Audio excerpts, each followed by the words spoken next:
Okay, welcome everyone. Today we're going to talk about how to buy a property during the pandemic. Um, okay, so let's take into consideration the current conditions of the real estate market as of today.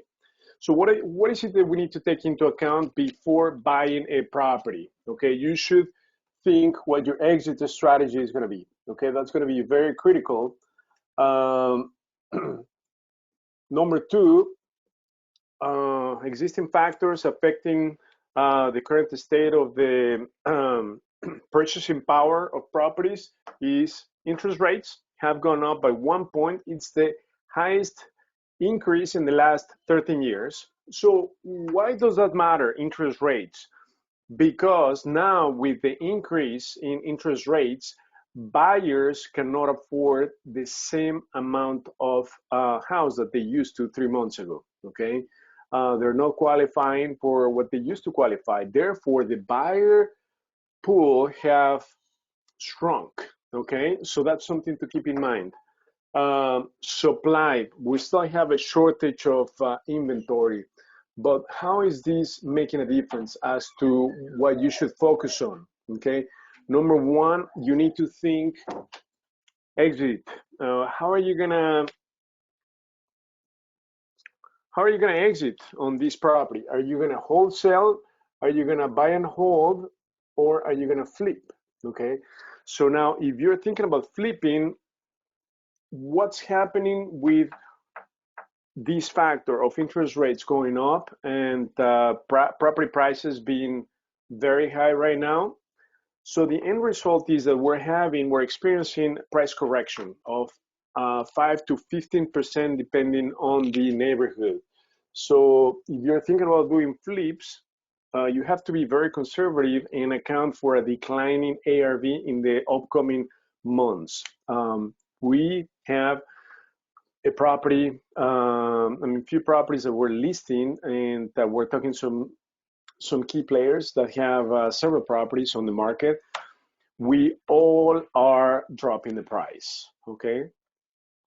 Not only that, but I was talking to Nick Andrews, he's our in-house appraiser, and properties are not appraising. In fact, right now we have a listing, we got an offer for it in Marinette Park, listed for 150, we got it for like 245, but it didn't appraise for more than 220. And that's happening in over 50% of the properties. So reason number one, sellers are pricing properties way too high. So appraisers are pushing back. So that's something that you need to keep in mind. If you're gonna do a flip, now the new strategy that we're doing for flips, we are doing an ARV or CMA prior to the purchase and during the rehab, because we want to fully understand the market conditions, and we're seeing declining ARV. So that's something to keep in mind, because that's gonna affect your bottom net profit on the flip. So you have to be conservative. Also, if you're thinking about buy and hold, I would say it's one of the safest route, because the rental market is extremely strong, okay? It's been crazy. Like we had 2 units that we were able to rent, actually 3 units in just a matter of a couple of days, okay? We were able to pick the best candidates. Not only that, but we have increased the rents. Typically in the past, we've increased rents by 50, no more than 100. Right now, our rent increases are insane. The least increase is 100. Now we increase the rent by anywhere between 3 to 450 this year, and people are paying that. Not only that, candidates are paying 6 months up to a year in advance.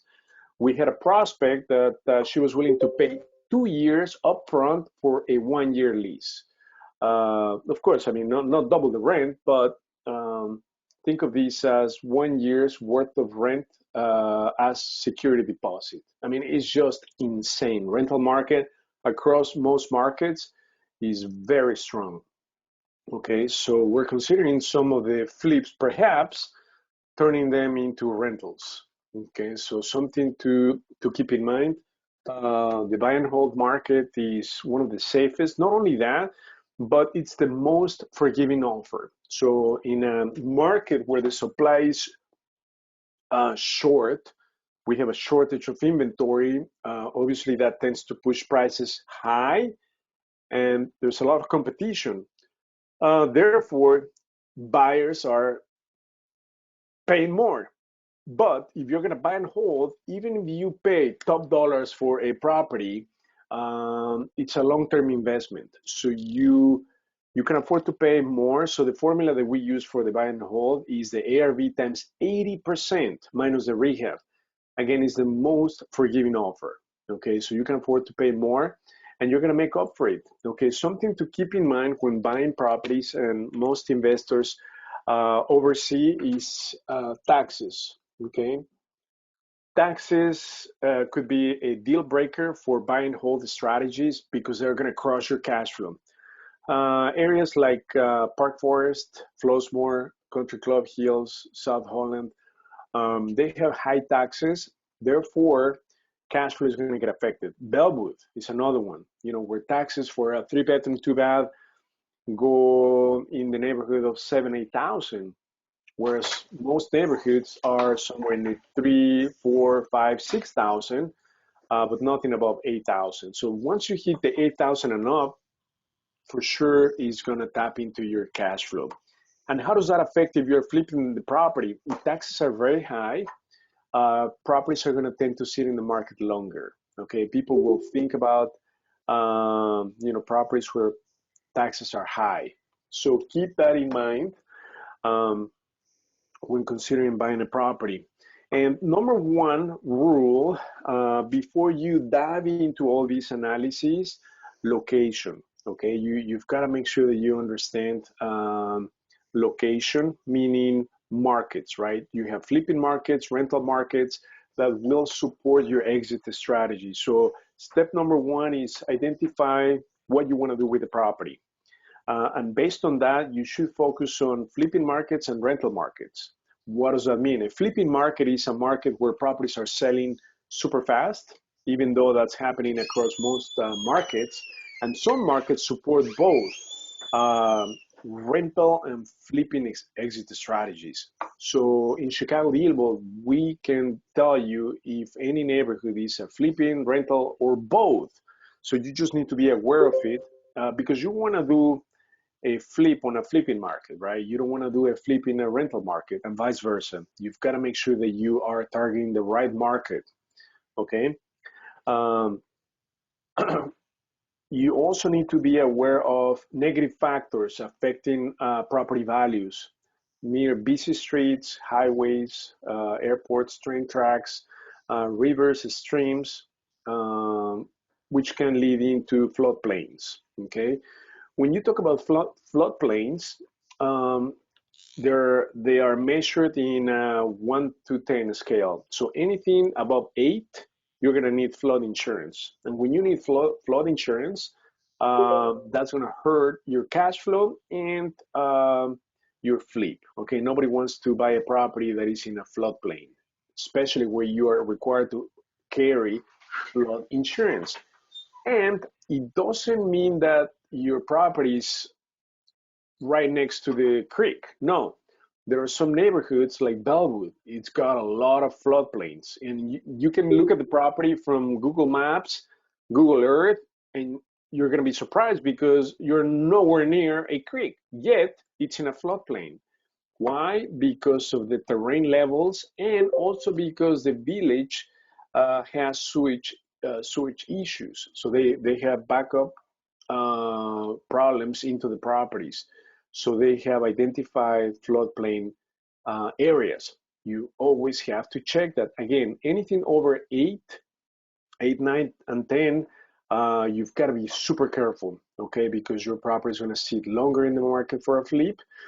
And especially if you have a basement in the property, your basement could become a swimming pool if you're in a floodplain, and that's going to be super expensive, no less than 10,000, because you're going to need to replace all mechanicals, laundry, and if it's finished, even more expensive. Okay, so be aware of location floodplains as your due diligence before you dive into analyzing the property. So we're going to talk about deal analysis in just a second, but these are the overall high-level key points that you need to keep in mind when buying properties. Now, let's talk about the exit strategies, right? So you have three primarily: wholesale, buy and hold, and flip. Which one should you engage in? That's a really good question. That's going to depend on the deal and the market, okay? But this is my personal thinking. You should engage in all three. By far, the best will be the buy and hold because real estate is a long-term investment, okay? You won't get wealthy overnight. It's a long-term process. And you need to own properties, rentals, to number one, have passive income. Over time, increase your net worth. And number three, increase your cash flow because rents will continue to go up over time due to population growth and lack of land, right, to build. So by far, this is number one strategy. Number two and three, I would say they're equally important, the wholesale and the flip. So the question is, when should you decide to flip versus, let's say, wholesale? Let me tell you the rule of thumb. You want to wholesale properties that need a lot of work. So what does that mean? If the rehab is going to be over 80,000, you're going to be better off wholesaling the property. Why? Because you are going to open up a lot of can of worms, starting from permits, inspections, and you're going to need to redo pretty much every single system. I'm talking HVAC, plumbing, electric, windows, roof. For sure, windows, bathrooms, kitchens, flooring. So it is just too risky and the money is not in the construction. People think that the higher or the bigger the rehab, the more money you're going to make. In fact, it's the opposite. You can lose your shirt and be wiped out in your first deal, okay, by taking on big projects. Again, the money is not in the construction. Otherwise, all the construction workers and GCs would be extremely wealthy. But that's not the case. We are investors. The money is doing simple, easy in and out flips, okay, or rentals. That's where the money is, okay? You don't want to engage in a 6-month rehab because it's too risky and the chances of things go wrong during the rehab are really high. So you want to maximize your return and minimize your risk. And the way to do that is by taking on rehab projects less than 80,000. I would say our gray line we draw the line at 75,000. Okay, even if it's a great deal, but if it needs about 100,000 or 80 more, you've got to wholesale that property. Let me give you an example. We've got a great deal in Brighton Park for 115,000. That was the purchase price. Okay, so 115 purchase price. ARV, it is like 330, 340. But the rehab, it's about 100,000. Okay, so you do have the spread, you do have the meat in the bone, right? All in 215, you have about 100,000. Guess what?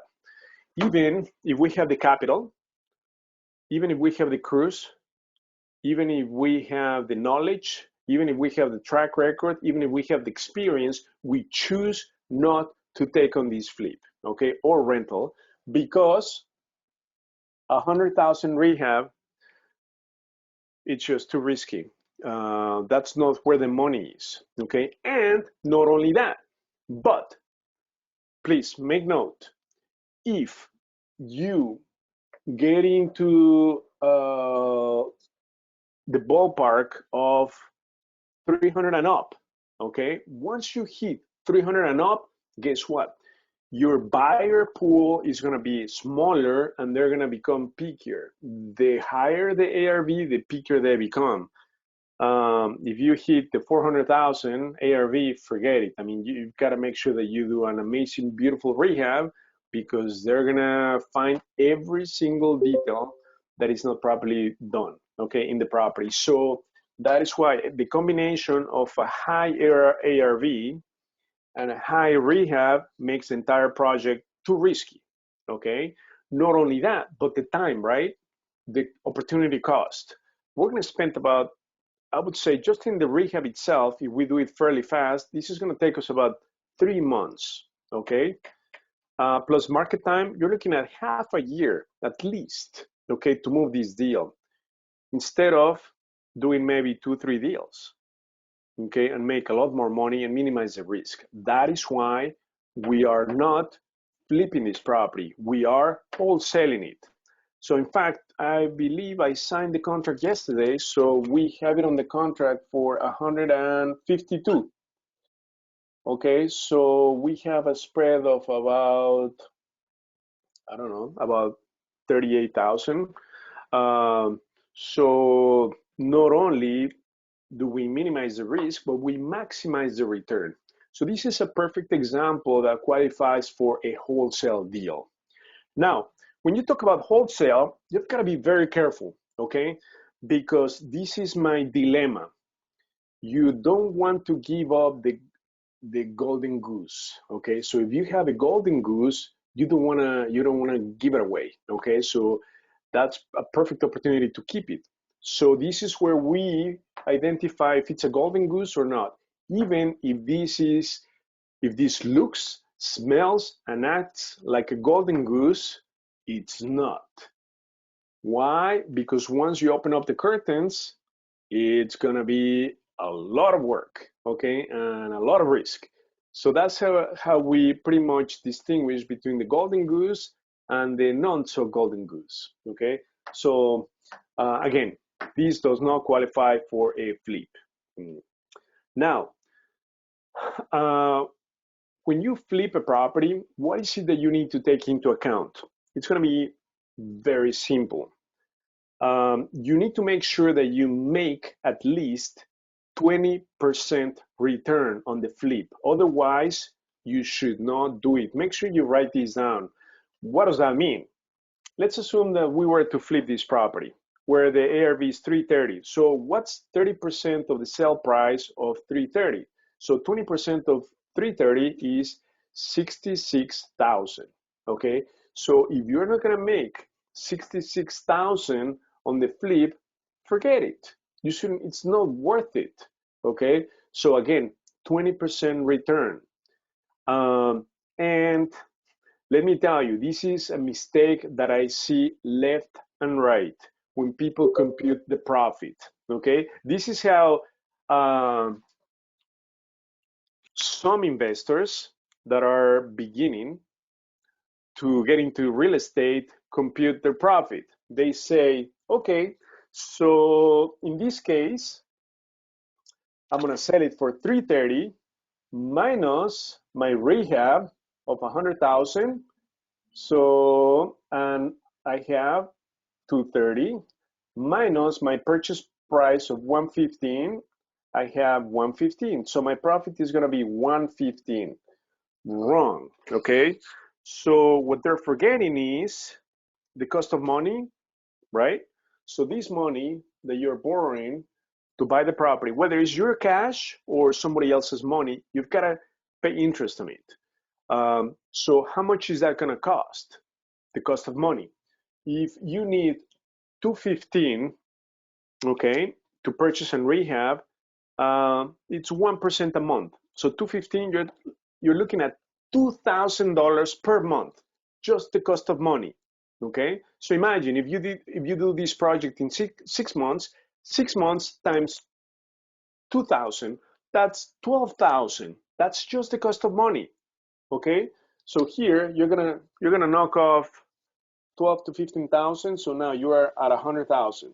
Okay, and you also need to take into account taxes, utilities, as part of the carrying cost. Okay, it's not only the cost of money, but also utilities,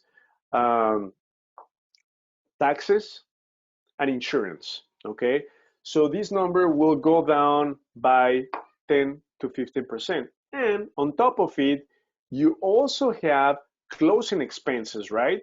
So right now, with my carrying cost, I knocked off 15,000 right off the bat. What about closing costs? Closing costs, when you sell a property, are going to be about 8%. 5% is going to be paid out towards commissions to your listing agent, and 3% for closing costs. So 8%. So what's 8% of 100,000? 8,000. So you're going to net 92,000 if everything goes well. You see the difference? Most people will say, well, I'm going to make over 100,000, maybe 110, 115,000. Well, not quite. You're going to make, if you get lucky, 92,000. Let's say 90,000. So there's a difference of about $25,000. You see that? So you've got to be super careful when computing your flip net return. Okay, so 92,000, is that at least 20% of 330? So 20% of 330 is 66,000. Yes, it is. So this totally qualifies for a flip. It would make sense. But again, yet we're not doing this as a flip because it's just too risky. It's not worth the money for the risk we're taking, because this is if we get lucky. If something goes wrong, if there are delays with the permits, if there are delays with inspections, when we start the rehab, over 100% of the time, you're gonna open up new kind of worms, okay? And you always have unexpected expenses that keep rising. So these 92 will become potentially 80,000. So it's just, you have too many moving parts in this type of project. So that is why 75,000, we draw the line. If it goes over 75,000, forget it. We won't do the flip, even if we would make money. Okay, it's just not worth it. We like to take on projects that are simpler. Now, when estimating rehabs, pre-pandemic, this is how we estimated the rehab, and these became extremely accurate, okay? We would take the square footage of the property and we used to multiply these times $20. So if the property had, let's say, a 3-bedroom, 2-bath was 1,500 square feet, times 2, the rehab would be 30 plus a $5,000 cushion, 35,000. Well, that's no longer the case. A medium rehab will never be 35,000 in today's market condition, okay? Because the increase in labor, expenses, and material, and shortage of labor, okay? So things are really expensive. Your expenses for labor and material have gone up 30% during the pandemic, 30%. Okay, because that whole pandemic affected the supply chain. Okay, so 30%, which means that now we can no longer multiply the square footage times 20. Now we're multiplying the square footage times 30. So if the property is, again, 1,500 square feet, it's gonna be times $30, 45,000, exactly. 45,000, and that's with the assumption that the exterior work is not extensive. But if you need to do paint the siding, if you need to do windows, if you need to fix garage, if you need to fix roof, if you need to do top pointing, if you need to do driveway, if you need to do extensive work on the outside, curb appeal, landscaping, and so forth, now you need to multiply the square footage times 40. That's the amazing rule of thumb, okay? So a 1,500 square foot property multiplied times 40, that's 60,000, okay? 60,000, believe it or not. So whereas before pandemia, we used to do it for 35, now it's gonna cost you anywhere between 45 to 60,000. I mean, it's just, well, reality, how things are. So when estimating your rehab, please be very conservative and use those rules of thumb. Again, multiply the square footage times 30, anywhere between 30 to 40, depending on how much work you need on the outside. And oftentimes, investors focus on the scope of work for the inside, and they totally forget the outside. Okay, they maybe allocate less than 5,000 for the exterior. That's a big mistake. Okay, if you need exterior work, again, account for anywhere between 5 to 15,000 just for the outside, and that includes curb appeal, landscaping, dog pointing, painting, recoating the driveway, fixing some roof repairs, replacing some windows, garage doors, all the exterior maintenance that you need, even cleanup, demo work. Okay, you're hitting anywhere between 5 to 15,000 on the exterior alone. Okay, and that includes labor and material. So that's something to keep in mind when you decide what your exit strategy should be. Again, you all should be engaging in all three strategies. I'm going to recap. When should you wholesale? If it's a great deal, let me tell you, there's no reason why you should leave money on the table. If it's not in your location preference, it doesn't mean that you need to let that go. Okay, so you can wholesale that property. Okay, if the rehab is too extensive, over 80,000, perfect candidate for a wholesale. Let a construction background investor take on the deal. Not you. You are an investor. Even if you have construction background, I highly recommend not to take on projects over 80,000 for a single family home. If it's a 2-flat, 3-flat, it's a different story, right? Because obviously the rehab is going to be higher, but you have more units. So that is the exception. If you're talking 2-flat, 3-flat, it's a different ball game. Okay, so that's when you wholesale. Buy and hold. Right now, you cannot go wrong with that because it's the most forgiving offer. Again, ARV times 80% minus your rehab is going to give you your max allowable offer, meaning the most you should pay. Again, most forgiving offer, and the rental market is hotter than hot right now. It's insane. It's crazy. Okay, I have no words to describe it. Like for instance, we had a tenant moving out this month, and then we were able to rent it without putting the property in the market.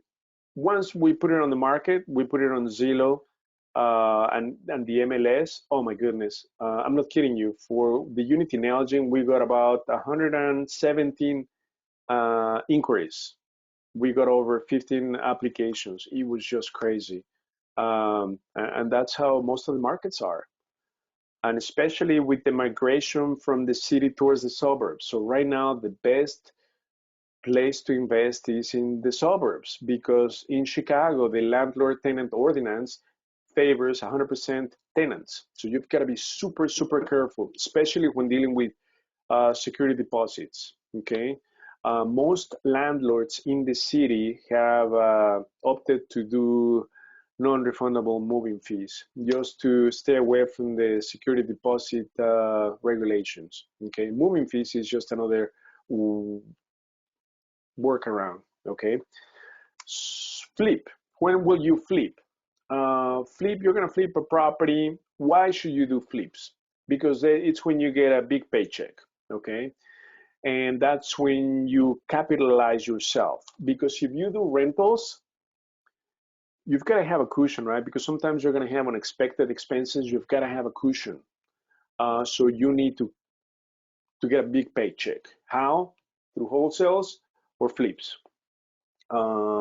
Again, doing flips, you've got to do it in the right market that supports flips. It's a flipping market where properties are selling in less than 2 months. I'm talking about market time. If the months of housing supply, meaning how quickly properties are being sold in that market, is over 2 months, meaning if the properties stay on the market for more than 2 months, it's not a flipping market. They've got to sell in less than 2 months. If that's the case, thumbs up. It's a flipping market. So make sure that if you're thinking about a flipping strategy, that you are working in a flipping market. And not all markets support flips. What are the markets that do not support flips? The markets where the taxes, real estate taxes, are high. Properties sit on the market for a long time. Okay, that's an example. of a non-flipping market. What is an example of a flipping market? A flipping market where property sells super fast, where villages have rental moratoriums, meaning you cannot do buy and hold. You've got to do flips, like Country Club Hills, South Holland. Those are amazing flipping markets. Okay. So again, it's important to engage in flips, but warning, we have declining ARVs in the upcoming months. I mean, we're seeing it right now. So you're gonna expect and see property values dropping anywhere between 5 to 15%, depending on the location. Keep that into account for flips. So that's on your exit strategy. So far, are there any questions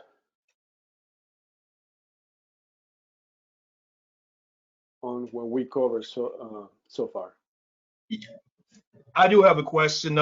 So you're saying as far as like rehabs, we should stay away from gut rehabs that really needs a lot of work? Absolutely, absolutely. Okay. I'm telling you, we bought this property for 115,000. We sent two GCs. They both said 100,000. And one of the Wow. GCs told me, "Hey, Hugo, please don't give me this project." It's that crazy. Wow. So we have the capital, but we have access to capital, experience, crews, everything to do this kind of project. We choose not to do it. Why? Because we have access to inventory, both MLS and off market, okay, that we can do simpler, quicker rehabs. Okay, so we choose to take on those projects. So anything over 80,000, forget it.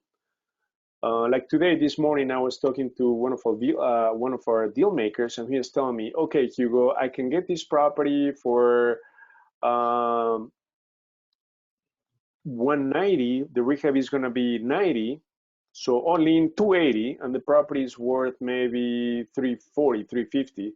I said, "Oh my goodness, it's too risky. Forget it. There's not enough meat in the bone." The first thing that I do, what's ARV? 350. You need to make 20%. That's 70,000. So 350 minus 70,000, I'm at 280. That's your all-in cost, 280. What about carrying cost?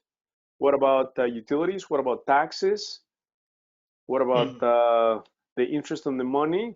I said, you're gonna make, if you are lucky, 10% return, and if things go sour on the rehab, you're wiped out of your profit, and potentially, you can incur a loss. So right away, when I explained that in 30 seconds, he was like, whoa, thank you, Hugo. I said, yeah, no, I said, just skip it. There's no reason. So again, the sweet spot is to buy properties below 175,000. Once you hit the 200,000, oh my goodness, you've got to have a lot of experience. Otherwise, it's not worth it. It's not worth it. So let me tell you, we buy our sweet spot to buy properties. I'm talking about distressed properties, is anywhere between, I would say, 55,000 all the way to 160,000. 55 to 160,000. That's the sweet spot.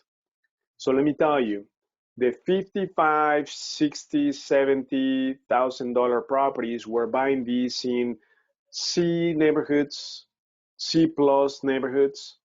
Once we hit the 130, okay, we are in C plus, B minus, the 130. Please make sure you write these down, okay? I want to make sure you don't forget.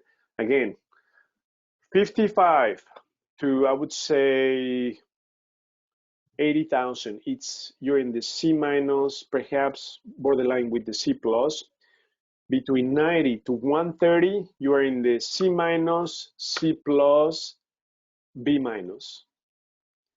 Okay. 130 to 160, you are hitting the B plus, B minus, B plus, A minus. That's it. you will never be able to buy stuff in the A plus neighborhoods. Those are the Norbrook, Glenview, Glencoe, the super expensive neighborhoods where the flips are way too risky, the buy and hold doesn't make sense. So forget about the A plus, but A minus, you're gonna be paying 150, 160, okay? So that's the sweet spot, okay?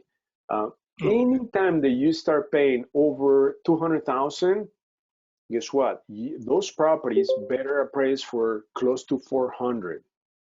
Okay, listen to this. Once you pay 200,000, between 200,000 to 230, those properties better appraise for 400,000 and up, and the rehab should be less than 75,000.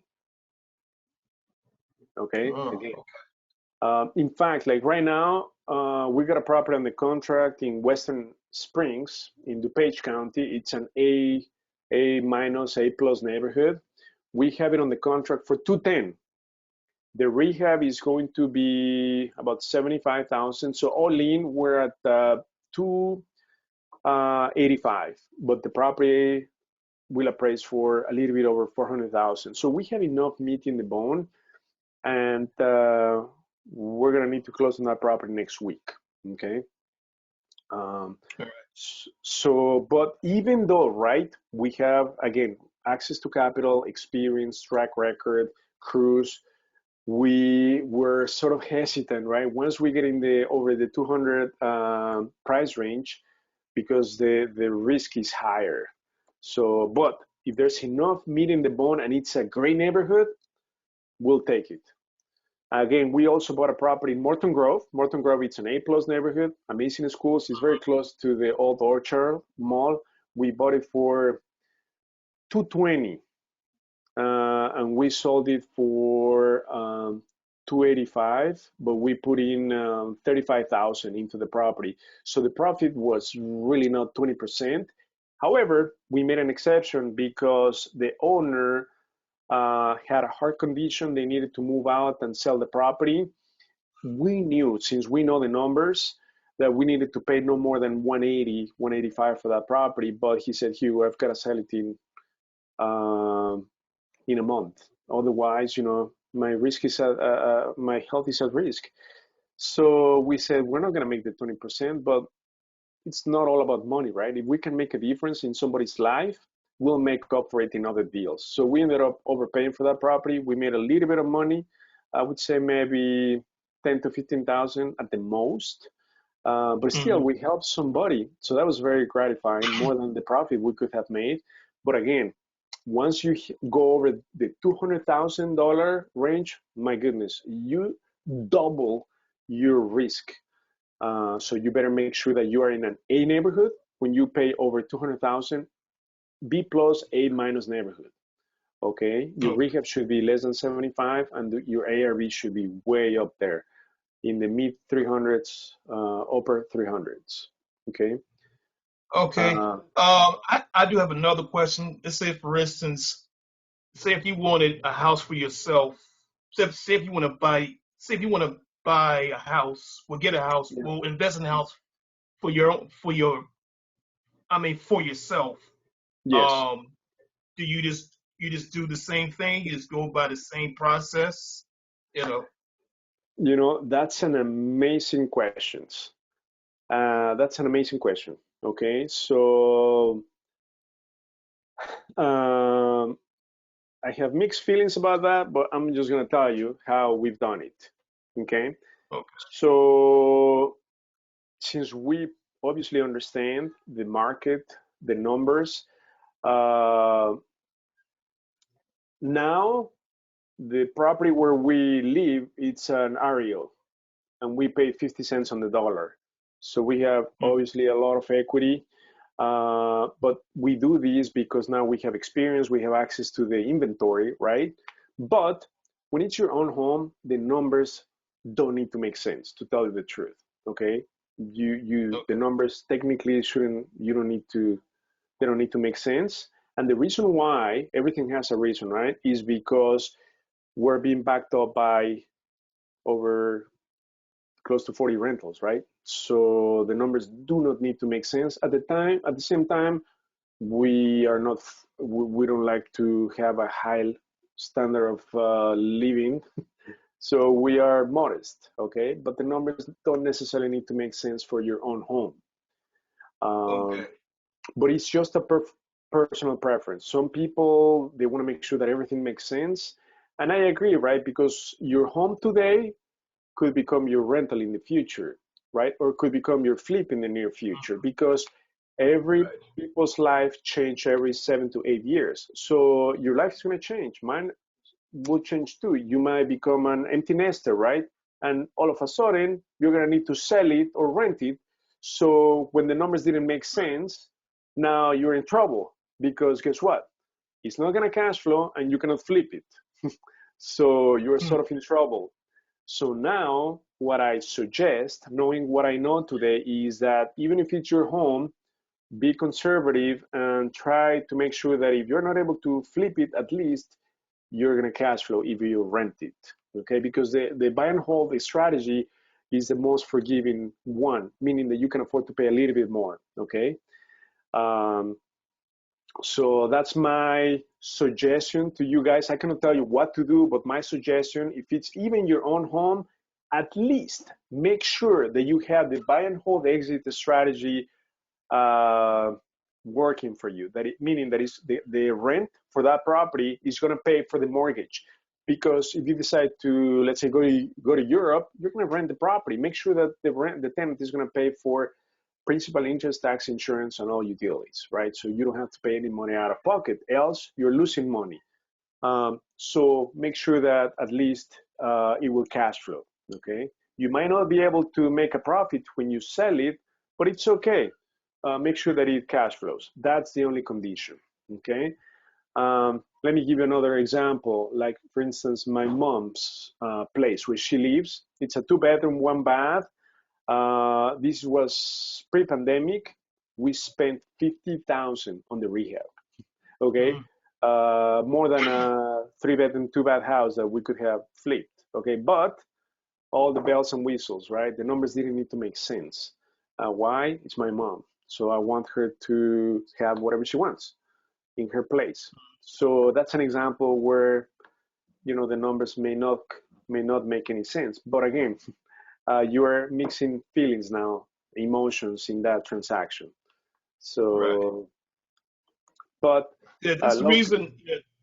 Right. That's the reason I was asking. To say, for instance, you know, you see all these properties and you see one and you happen to like it yourself. That's the reason I was asking if I really wanted that property for myself, if I wanted to buy that property for myself, we being investors, we have, you know, certain benefits and stuff like that, and, you know, tax benefits and stuff like that. I just want to know how does that work, so to speak.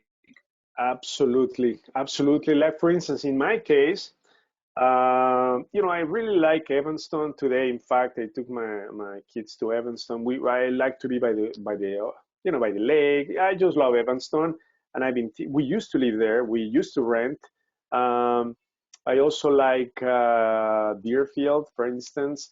So, you know, I would feel guilty paying retail price for a property. So, but sometimes, right? You may need to if it's your own place. But the key is that if you decide to move out, that the tenant is going to pay for all the expenses. That's the key, right? But yeah, we feel guilty to pay retail price when we have all the pieces of the puzzle to add value to the property. But sometimes, again, location, right? If you want a specific location where there are no distressed properties, then you might be forced to pay sort of like retail pricing. But again, it's okay as long as you're able to support that. Or if you rent it, the tenant is going to pay for it. That's the key, right? You don't want to overspend and then be in trouble, because that's what happened in 2008. People overpaid, and guess what? They ended up losing the properties. You don't want to do that. Always make sure that if you move out, tenant will pay for principal, interest, tax, insurance, and utilities. And if that's the case, it doesn't matter if you pay retail price, but tenant is going to pay for everything. That's the key. Okay. Okay. Thanks a lot. That's the reason I asked. I just wanted to see how that works because for you investors and you looking on the MLS these properties and you have to see something and you like it yourself and you actually want to buy it, for yourself or whatever. The reason I asked, I wanted to see how is the process, how does that work? How, is the process still the same, as far as, investing inside of a house, or how does that work? So, Absolutely. No, yeah, that's how it works. yeah, I was just curious about that. I was just Yeah, curious as how do you go about that? But you pretty yeah, much laid it out. So thank yeah. you. Great. Well, no problem. Anybody else? Any questions? I just want to say I'm glad he asked that question. That was a good question because we too are looking at buying a new home, and I just keep running through my mind. Well, I don't want to pay retail. You want to find a deal as opposed to retail. So I'm glad he brought that up, and I like what you said. You go, well, look at the end game. Look at, are you going to rent it? Are you going to flip it? Or I mean, later on, what I'm saying, figure Exactly. out what you're going to do after you get in there. So I like that perspective. I was not thinking like that. I was only thinking about now. So I like the context you gave to that. And thank whoever asked that question. Thank you. Yeah, no, that was a great question. Yeah, your life definitely, people's lives change You're every welcome. 7 to 8 years. So just be aware of it. Any other questions that we should cover?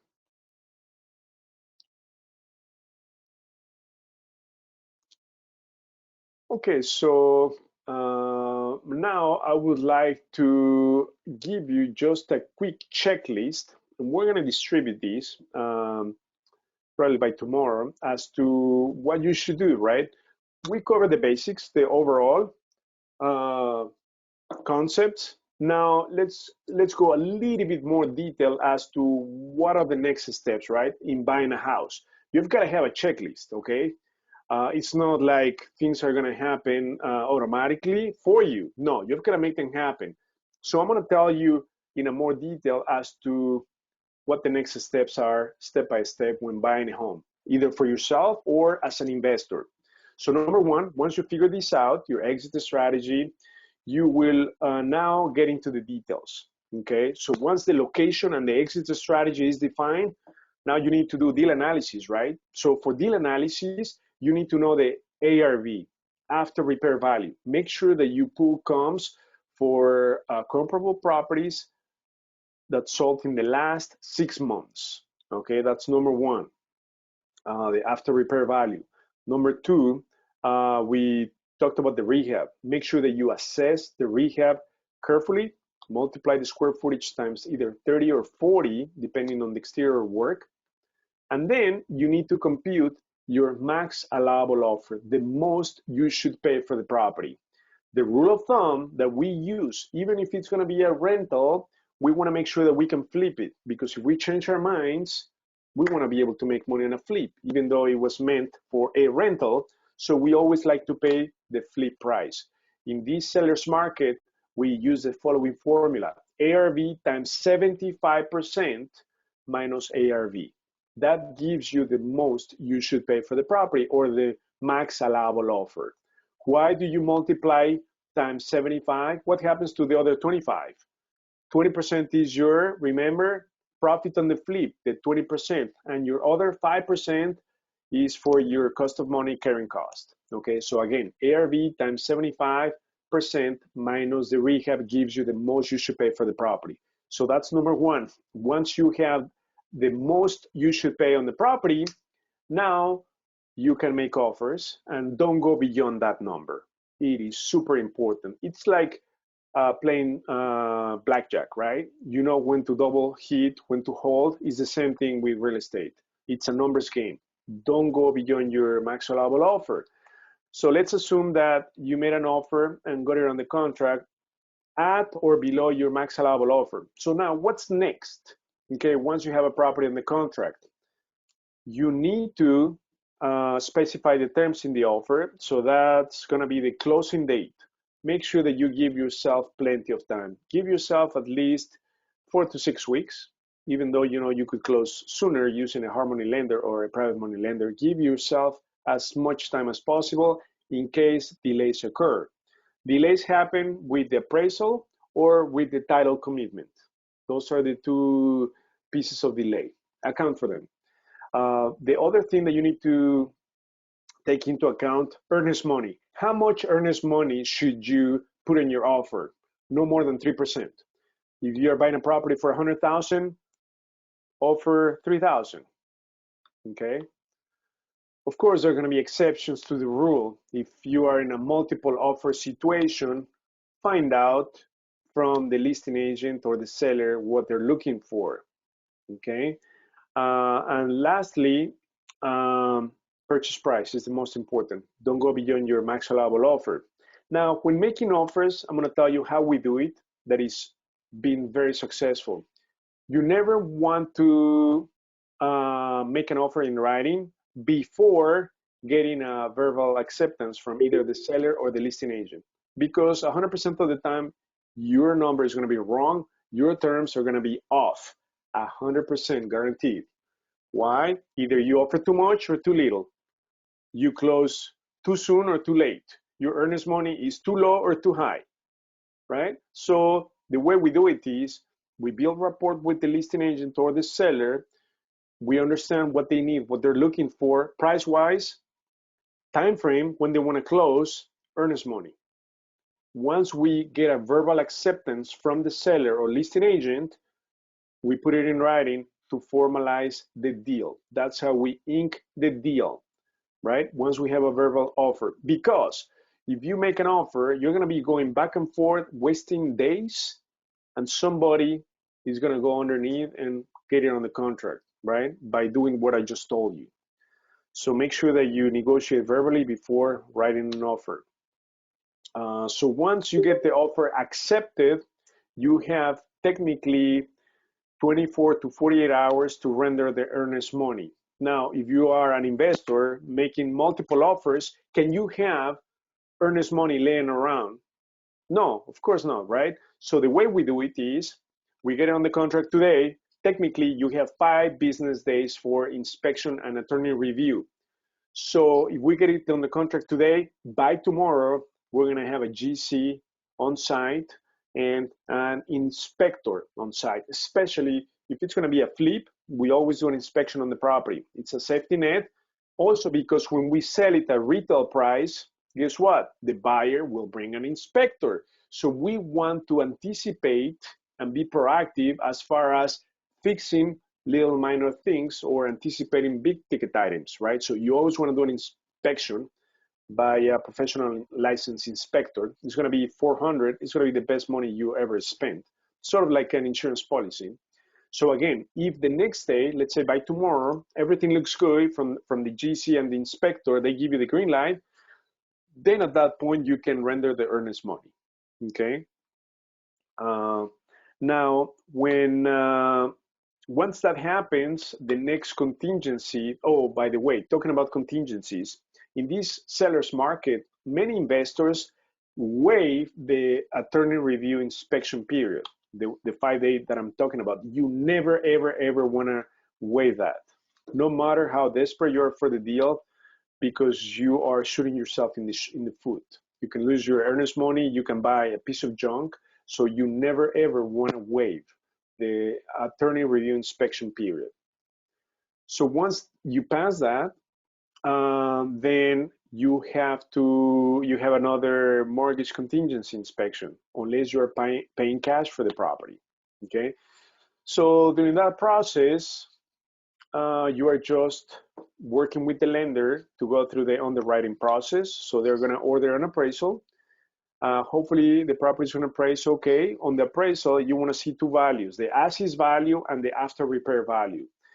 Before your lender orders the appraisal, they are going to ask you for the scope of work. How much are you going to put into the property? And based on that, they're going to estimate the after repair value. So what the property is going to be worth once you fix it up. So you want to see 2 values. So once the lender gets the appraisal, then you are technically in the underwriting process. So they're going to or their title, making sure that seller can convey free and clear title over to you without any clouds or encumbrances. And then that process can take up to anywhere between, if it's a hard money lender, they can close in as little as 2 to 3 weeks. Okay. For distressed properties, we use hard money lenders or private funding. So we close in as little as 2 to 3 weeks. That's simple. We never use conventional for the purchase because they want the property to be in livable condition, almost in moving condition, which we never buy properties in those conditions. Okay, so once you are getting ready to close, let's say you get clear to close. Now, at that point, you need to get insurance, right, for the property. The lender is going to require you to have insurance. You never want to pay for the insurance prior to closing. You want to pay for insurance at closing. You have 3 kinds of policies. Vacant policy, if you're going to do a flip, it needs to be vacant. That's the cheapest. If it's an occupied property, then you need to buy landlord policy. It's the second cheapest. And the third option is new construction, but we're not doing that. So it's either vacant or landlord policy. Make sure that the title company gets the invoice for it, so they send out the check for it. But you must have insurance, whether you get a private money loan or a hard money. That's a requirement, okay? In case something happens. Now, as far as insurance, we like to use Liberty Mutual because they've been amazing, especially when we've had roof claims. That's one of the best companies. They pay out. So we've done several roofs through insurance claims. So make sure that you have a really good insurance company. That's prior to closing. Once you're ready to close, let's say tomorrow, make sure that you have the reserves. You're going to wire the money to escrow at the title company. And then at closing, make sure that you review the settlement statement a day before, okay? We like to use Fidelity because we get amazing benefits. So they can knock off a lot of unnecessary fees. We get the best pricing through Fidelity. What happens once you close on the property? Then the first thing that you need to do is right away, the next day in the morning, turn on all the utilities, gas, electric, water. Then you need to go to the village or have your GC go to the village, pull permits. You start with the dumpster permit. You're going to need permits for fences, windows, roof, HVAC, plumbing, electric, driveways, garages. So just about everything. Or sometimes some villages, depending on where you buy, remodeling permit. And if it's a buy and hold, you want to engage a tax appeal firm that they're going to be appealing taxes every single year, even though they appeal it yearly, but property taxes are assessed every other year, but they can appeal them yearly. So those are the 3 things you've got to do: permits, utilities, appeal taxes. Okay, and then make sure that you get the crew line up as soon as you close, and that's it. So very simple process, but we're gonna give you the checklist so that you follow step by step. Make sure that you don't miss anything. Now, if the property is occupied, it's a different ballgame. Make sure that the tenant has a lease, that you have access to the property, and that they are current on the rent. So it's a little bit riskier, but it could be a great cash flowing property from day one, okay? Don't buy properties if the tenant is not cooperating, okay? First of all, it's gonna be an issue for funding because if the lender requires an appraisal, you won't have access for that. You never know when you're gonna get possession of the property or in what condition. So never buy properties that are occupied with a non-cooperating tenant or occupant. Never, ever. That's a big risk. Are there any questions?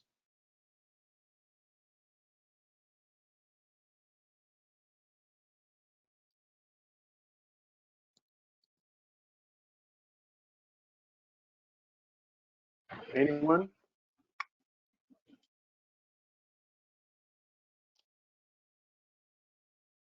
Also, if you decide to buy a condo, make sure that you review the bylaws carefully or have your attorney review them to ensure that rentals are allowed.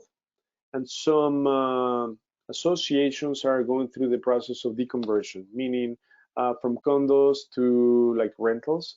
So that's a big deal. That could be a deal breaker. So just be aware of what's going on with the association. They might have special assessments. They might be planning on raising assessments. So that all plays a role in your cash flow if you're going to buy and hold the property.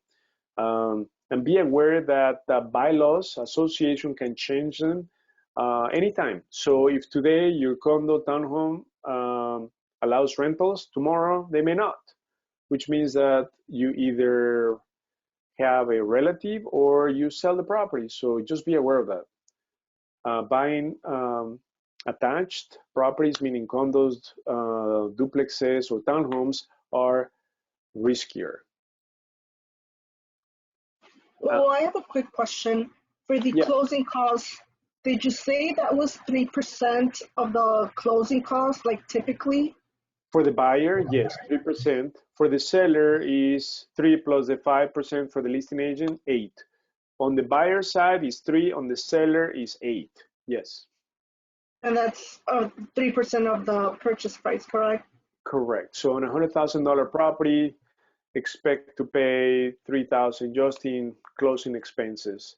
So you're talking about your title, you're talking about stamps, transfer stamps, and those are some of the main expenses. Your attorney, but you're going to get credit for taxes, right? Tax proration. Taxes are paid in arrears, so you're going to get credit for taxes. Okay, so typically not much. And obviously your lender fees, you know, they're going to charge you origination points. Every lender is different. So that is why you should account for at least 3% of the purchase price. But depending on the lender, that could vary, right?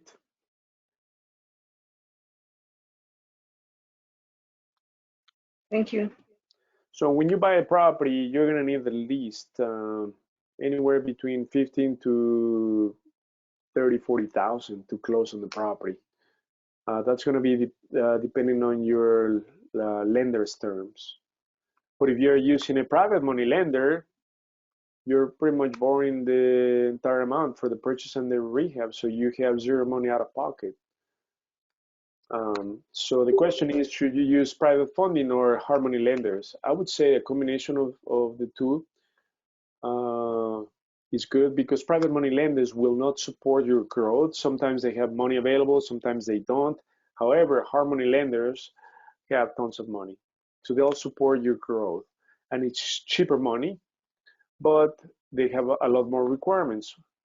Whereas private funding, you can have pretty much zero money out of pocket. So I love that. Even though it's a little bit higher cost for it, you're looking at 12%, 2 points, origination, 6-month term.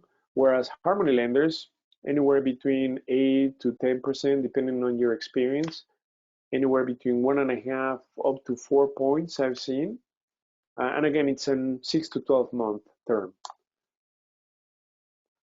The key is to leverage from other people's money. Any other questions?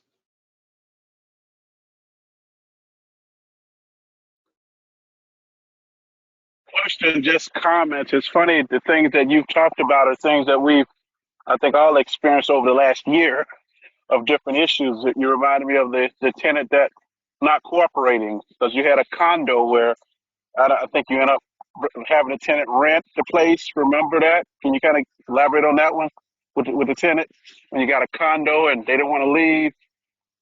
Oh yeah, absolutely. We're dealing with it right now. Yeah. So we bought a condo, occupied condo, and then they just didn't want to move out. I mean, they're great tenants. I mean, they keep up the unit nice. They pay the rent on time. But we offer them a cash for keys agreement of $5,000, $5,200. And in fact, today they sent me a message. They said, "Hey, Hugo, can you send me the agreement?" They've been looking for a place, I think, and I hope they found a place. So they want to sign the cash for keys agreement today. So that might be good news. So Yeah, it's a that's little great. bit, yeah, it's risky, right, to buy an Yeah. occupied property for Yep. sure. That's great. Thank you. Thank you, David. Any other comments, questions that we should cover?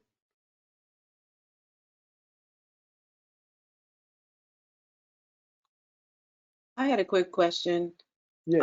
I had I had to download the app to get in, so I was like 10 minutes late signing in because of computer issues. But did you already cover where to find the good deals? Great question. We didn't talk about that. Okay. Oh, good. Okay.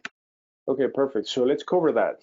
And for that, I think I'm gonna need to share my screen. Let me pull this up. Yeah, this is it. Okay.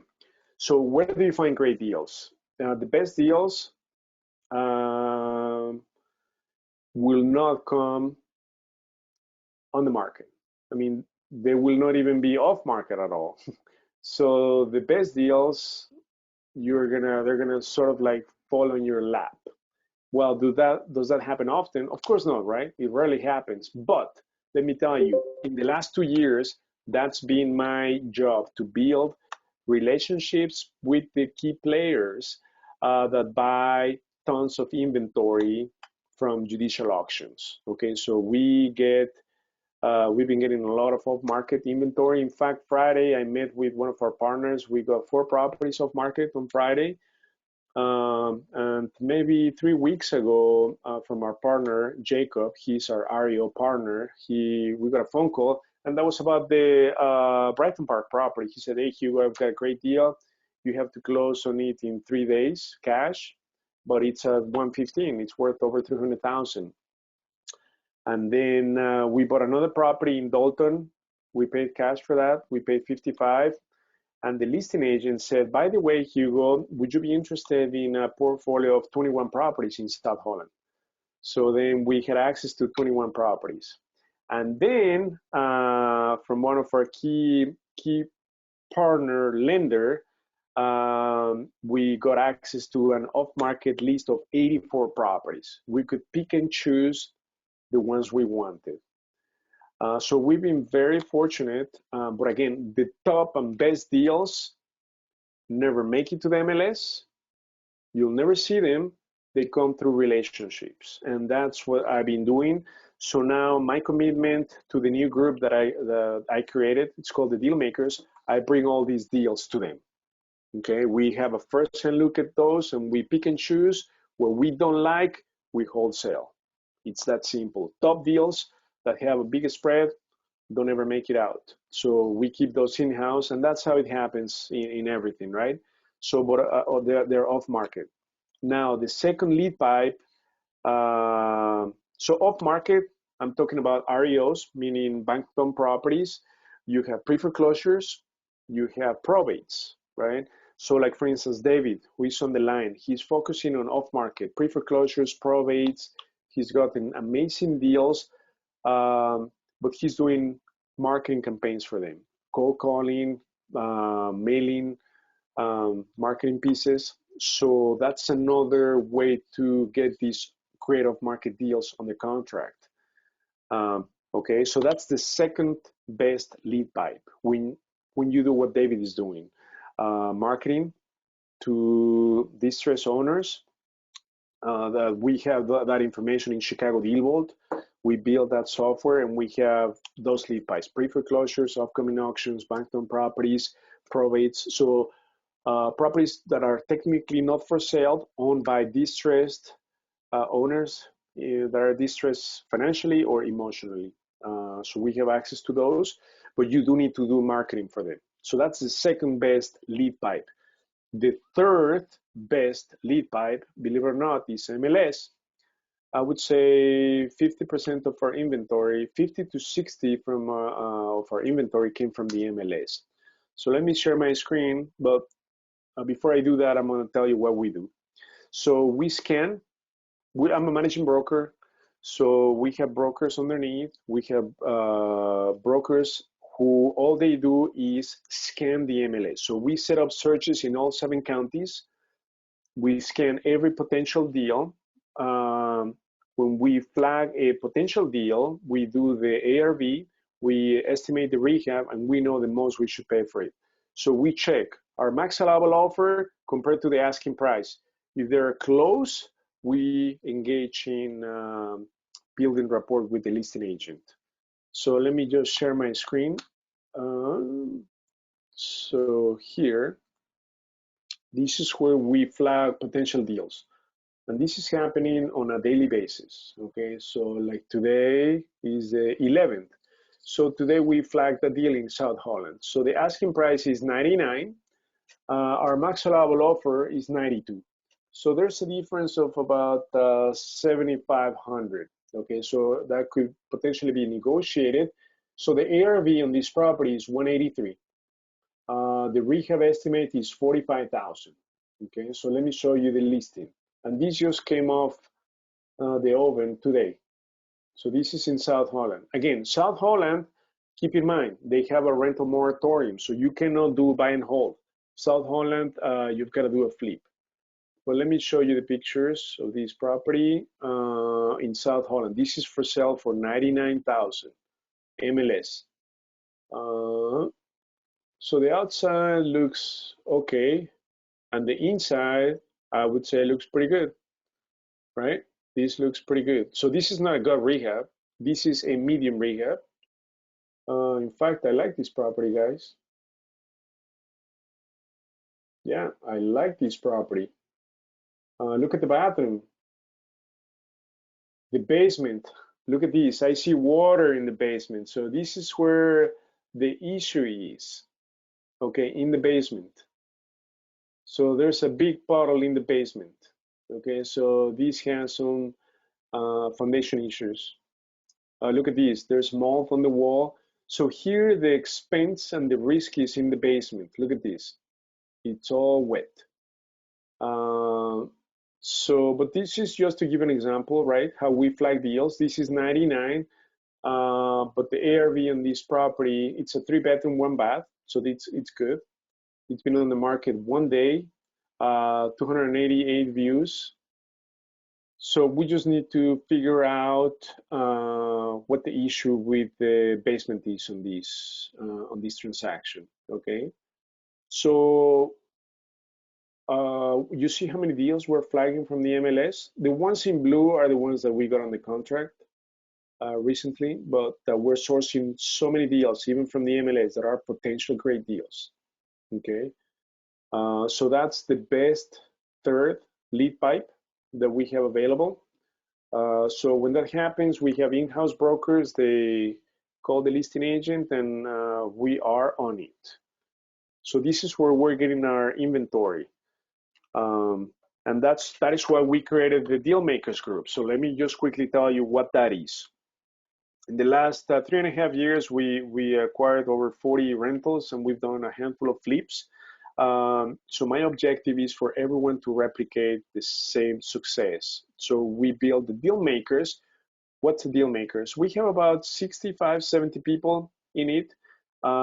We are replicating, reverse engineer what we did, but with steroids. And my commitment is to bring the deals to you guys. So you don't need to look for them. We bring the deals to you either off market or MLS.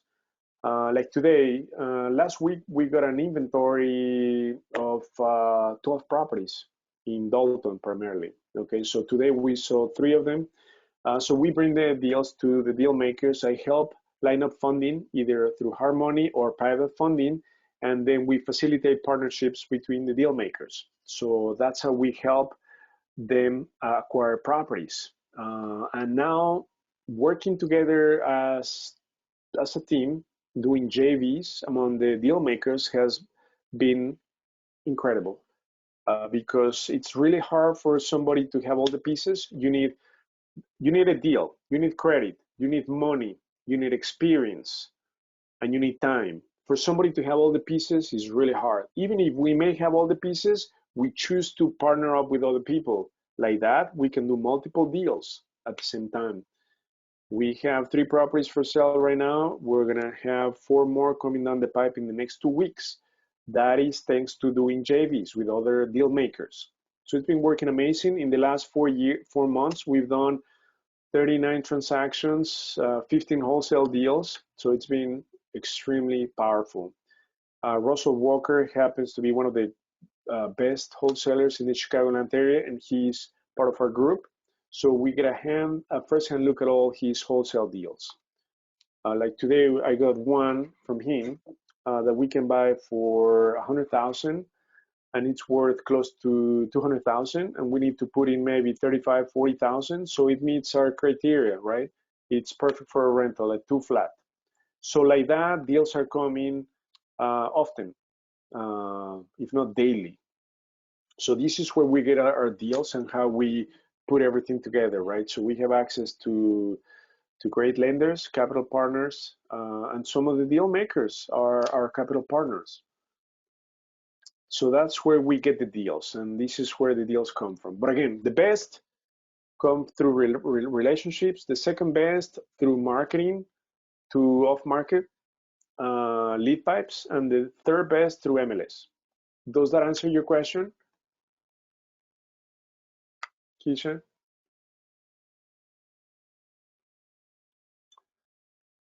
So if you are, go ahead. Yes, it did. It helped, yes. Thank you. That So if help. you guys are interested in becoming part of the deal makers, it's super simple. It is 5,000 to join the group, and then we charge 4% at closing for every property we source. So if we give you a property that you pay 100,000, we charge 4,000 at closing. And again, to join is 5,000, and we can do a one-on-one call, Zoom, or I can meet you in person if you're interested. So if you're interested, please let me know. We'll schedule a one-on-one with you. Please send an email to support. I'm putting this on the chat at ChicagoDealVault.com. So if you're interested, we'll do a one-on-one so that I can fully understand where you are, where you want to be, and what your missing pieces are, and how we can help you. So let's do a one-on-one if you're interested in really taking your real estate investment efforts to the next level, because only 5% of investors truly make it where they should be, because it's just difficult. If you don't have all the pieces, it's just hard. That is why over 95% don't really make it to where they should. So we are trying to make a big change and increase that success percentage. I want to make sure that every deal maker is successful. In fact, what we're doing today is the last 6 properties we bought, we created a new LLC, and we added a bunch of deal makers onto these LLCs. So overnight, guess what? Overnight, all these newbies become seasoned pro investors in the eyes of the lenders, because the first question a lender is going to ask you, what's your experience? How many deals have you done in the last 12 months? If you say 0 to 1, they don't want to work with you. They don't want to lend you money. You're too high of a liability risk. So we're going to get rid of that. So we're going to add you into the operating agreement, give you ownership percentage into the property in LLC, so that you can count as a track record for you. So it's just 5,000, one fee, one-time fee, okay? Hugo, I have a question. Yes. I know we had kind of different information at a different moment about the wholesaling program. If we wanted to cooperate on that, do you guys have something for us right now, like a program we could join? Absolutely, absolutely. So if you're interested in wholesaling, again, Russell Walker is working for a brokerage. So we provide, and it's, I think David has to go, but he's part of our group. He's been amazing. He's wholesaled so many properties already to us, to the deal makers. So we help you with training. We give you training, we give you the leads, we give you the dialer, and yeah, we give you access to the Facebook group. So pretty much everything. We want to make sure that you become, and the scripts, we want to make sure that you become an acquisition specialist, and we do the disposition, meaning we sell the property, we go 50-50. So all you need to do is using our resources, technology, leads, get it on the contract, and we will sell it. If it's a great deal between Russell's network and mine, we sell deals in a matter of hours or few days, right? If it's a great deal. So yeah, you can join our wholesale VIP. So let's do a one-on-one. If you want to send an email to support, I can meet with you, and then we can go over the details. Again, support@chicagodealvault.com, and then I'll meet on a one-on-one with you to fully understand what you're trying to do. Sounds good. Thank you. Thank you. Anybody else?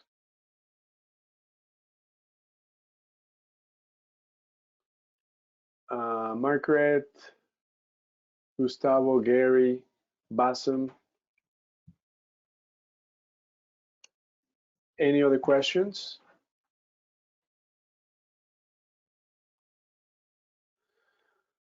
Okay, so if no further questions, thank you for joining tonight. It was a pleasure.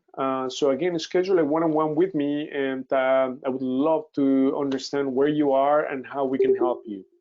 Okay, so thank you everyone for joining. Again, email support. And in fact, I'm gonna give you a link where you can schedule the meeting directly with me.